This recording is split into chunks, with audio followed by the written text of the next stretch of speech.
La construcción tiene dentro de su esfera de acción en muchos ámbitos, desde la construcción de viviendas de tipo social, la parte inmobiliaria, la parte de infraestructura, la construcción de industria, así como la construcción, vamos a decir, de facilidades petroleras.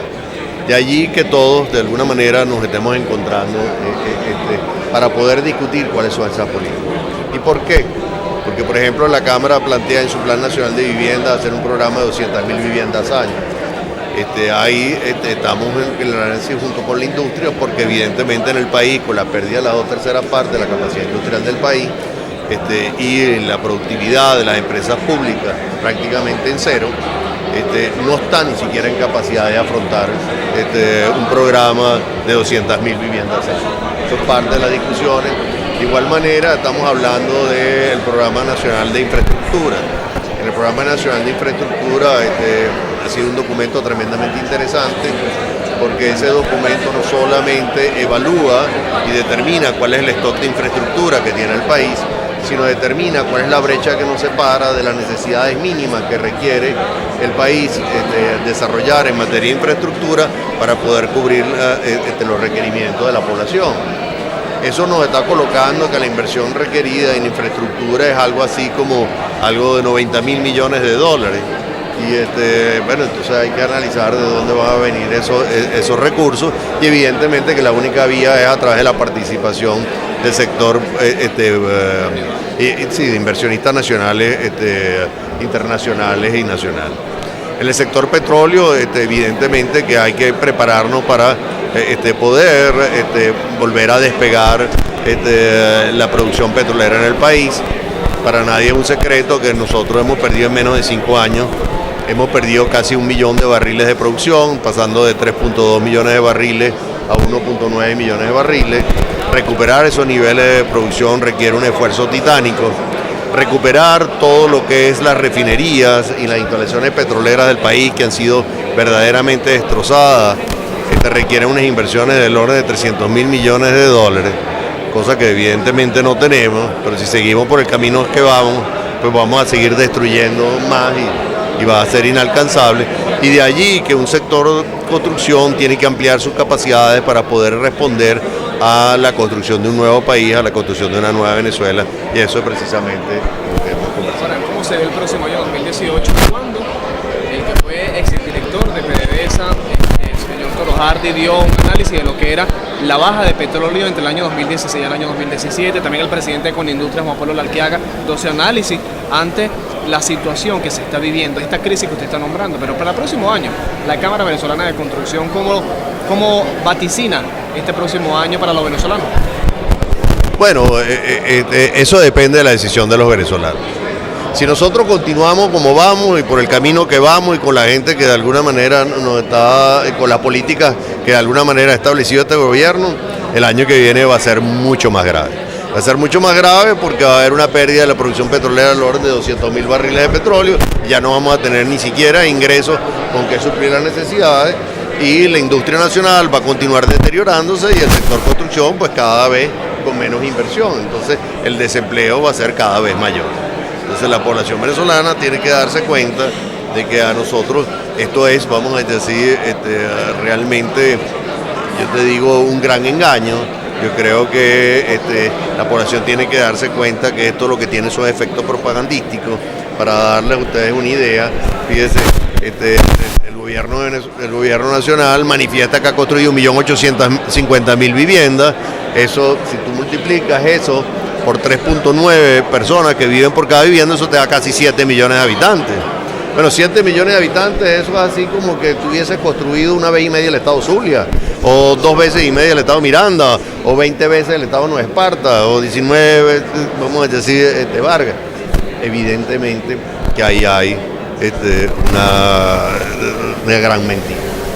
Lo que sí es verdad es que se malbarataron más de 95.000 millones de dólares, porque no se invirtieron 95.000 millones de dólares. Si se hubiesen invertido, hoy en día no tendríamos el déficit habitacional que tenemos, ni estaríamos en la situación en que estamos. Ante la crisis que estamos viviendo, ¿cuáles son esas propuestas ante la Cámara Venezolana de la Construcción y el resto de los panelistas que estuvieron el día de hoy? ¿Qué le dicen a esos venezolanos inviertan, o a esos empresas internacionales en que lleguen a Venezuela, aporten para poder subir esa producción nacional? ¿Cómo se le dice? Bueno, mira, en primer lugar tú tienes que establecer reglas claras. En un país donde no se respete la Constitución, pues no vas a, ni por más llamado que tú hagas, vas a lograr gente que te invierta en el país. Lo que tú puedes ver, encontrarte es una cantidad de gente que lo que quiere es drenar el país y comprar a precio de gallina flaca, tú sabes, prestando a tasas de interés que son absolutamente, vamos a decir, absurdas, o pidiendo contratos o prebendas de contratos, vamos a decir, de suministro que son absolutamente desventajosos para el país. Tú vas a poder lograr que vengan las inversiones en el país en la medida que el país se presente como un país de oportunidades. En la medida que el país se presente como una gente seria que respete la institucionalidad, en la medida que el país respete los derechos ciudadanos, en la medida que el país respete la propiedad privada y en la medida que el país presente un plan creíble de crecimiento, ¿okay? Y de sana reconducción de la administración pública. Lo que tú no puedes tener es un país que está mendigando financiamiento externo y se malbarataron 76 mil millones de dólares en Misión Vivienda, ¿okay? Porque pagaron sobrecostos de 4 y 5 veces lo que esas viviendas cuestan en el mercado internacional a las empresas extranjeras, que además sirvieron de financiamiento para campañas políticas que no han debido haberlo hecho, lo cual es absolutamente ilegal. Porque cuando nosotros tenemos obra pública por 44 mil millones de dólares que están totalmente paralizadas y que no le sirven a ningún ciudadano venezolano, si tú sumaras solamente esas dos cantidades, estamos hablando de 120 mil millones de dólares, eso es casi que el 80% de nuestra deuda externa. Bueno, entonces cuando usted ama de casa, no consigue la harina de maíz, cuando usted no consigue las medicinas, piensen que fue lo que hizo el Estado venezolano con esos recursos, porque si los tuviésemos no estaríamos pasando esta necesidad. Ahora, señor Sosa, ustedes han planteado una política de subsidio, han planteado un plan de inversión pública y privada.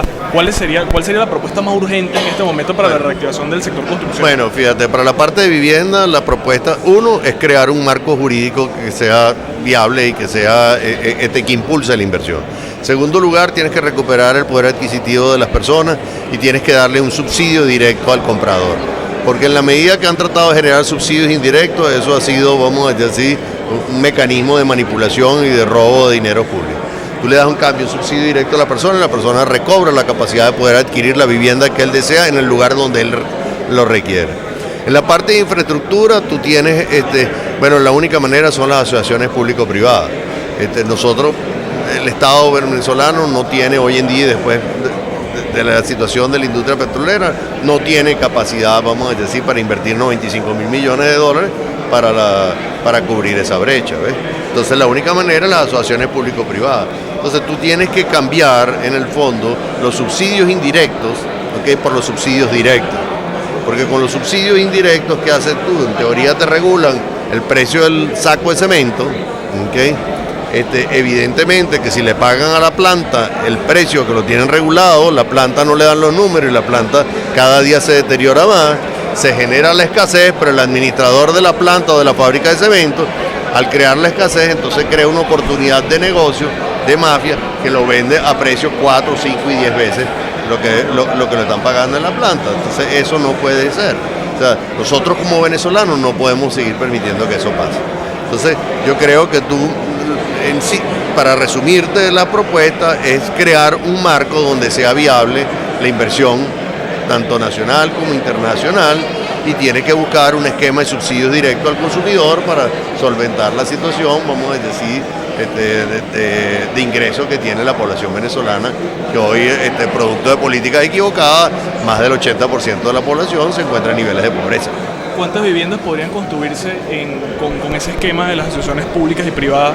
¿Tienen ustedes algunas estimaciones? El problema no es la limitación en la capacidad de construcción, el problema es la limitación en la capacidad de compra.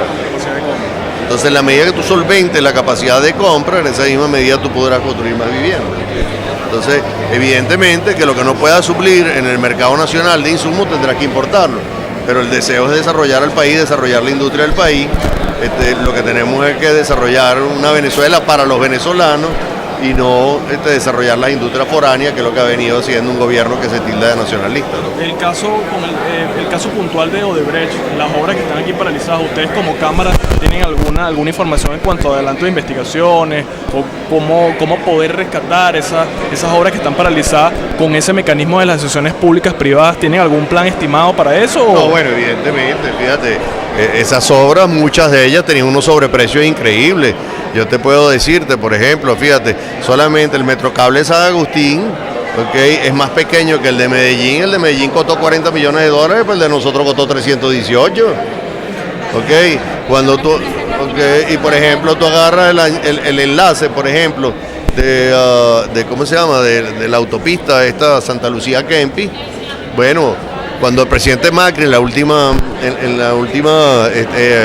reunión de la FIC, la Federación Interamericana de Construcción, decía, se vanagloriaba de decir que ahora que están haciendo las licitaciones transparentes, cuando antes participaban 3, ahora participan 20 personas.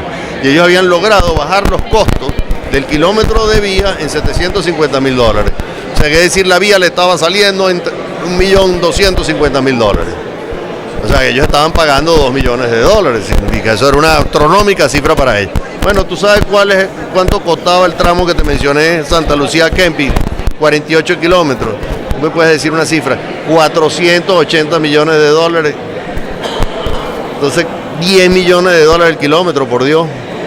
Entonces, lo primero que hay que hacer, hay que rescindir todos esos contratos y hay que hacer licitaciones internacionales y buscar, vamos a decir, mecanismos mediante las cuales esas obras se paguen, vamos a decir, a través paralizadas hay en este momento, porque ya quedan pocos días para finalizar el año, pero viene un nuevo año 2018, pero hasta ¿cuántas obras paralizadas hay? Nosotros en el Plan Nacional de Infraestructura hemos analizado más de 320 proyectos que el país tiene paralizados y obras que no tendrían ninguna razón de ser de haberse ejecutado y que hoy en día, bueno, le están pesando a los venezolanos en deuda. Y estamos hablando de 320 proyectos de importancia, que ninguno de ellos está culminado. Solamente en el área de ferrocarriles ha invertido más de $15.000 millones y no hay un kilómetro terminado. O sea, ¿a quién benefició eso? Que lo mismo está ocurriendo, vamos a decir, en los sistemas de transporte, más de 8 millones y así, en fin. Te puedo mencionar infinidad de obras. Bueno, hasta el Palacio de Justicia, pues, que tenemos, no sé, 50 años, todavía no lo terminamos de construir. ¿Cuántos puestos de trabajo se han perdido con esta obra? Bueno, con esa obra específica no, te puedo hablarte de todo el sector construcción. Al estar el sector construcción a plena capacidad, en Venezuela tradicionalmente producía entre 1,5 millones y 1.600.000 puestos de trabajo. Hoy en día se han perdido más de 1.200.000 puestos de trabajo. O sea, es decir, lo que te quedan son casi 400.000, 350.000 personas empleadas, que están empleadas fundamentalmente en obras de mantenimiento y muy pocas obras que se realizan en ninguna zona. ¿Estas obras cuentan con las normativas específicas de construcción para llevarse a cabo? ¿Cuáles? No violan ninguna norma de materiales. Bueno, habría que analizar obra por proyecto, pero sí te puedo decirte que en el área de misión vivienda, muchos de los desarrollos, ya ha sido, vamos a decir, noticias, no cumplen ni con la calidad de construcción, ni con las normas urbanísticas.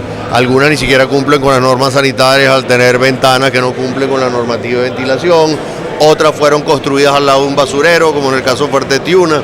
Otras fueron construidas en el cono de aproximación, vamos a decir, en la cabecera de la pista de un aeropuerto. Hasta en el estacionamiento del aeropuerto se imaginará que ninguna de esas obras puede cumplir. ¿La contracción del sector en algún porcentaje?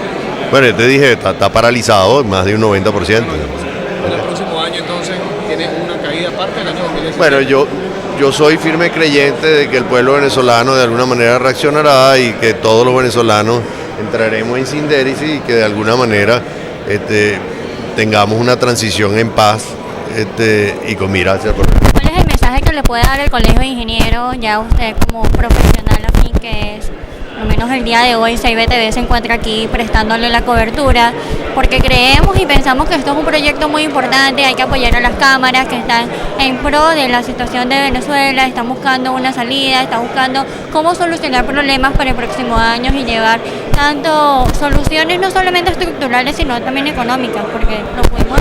Yo al Colegio de Ingenieros el mensaje que le daría es lo siguiente.